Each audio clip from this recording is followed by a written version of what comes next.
What's the difference between single direction and reversing dryers? Single direction dryers spin in one direction, typically clockwise, for the entire cycle.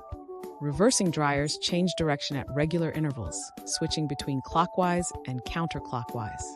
Because single direction dryers spin in the same direction the entire cycle, they can cause loads to clump together, especially larger items like sheets and blankets.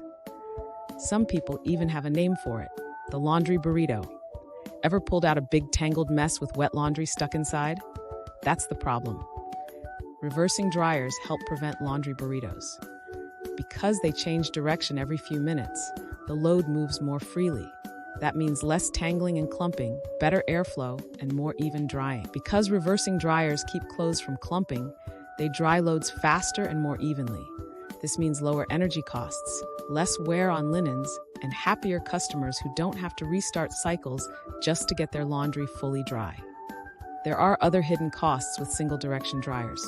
When a dryer creates a laundry burrito, what do customers do? They stop the dryer, open the door, and shake everything out. But every time they do that, hot air escapes, forcing the dryer to reheat once they restart the cycle. That's extra energy wasted. And that hot air escaping, it doesn't just make the dryer work harder, it makes the air conditioner work harder too. Reversing dryers eliminate these problems by keeping items from clumping in the first place, saving energy on both drying and cooling.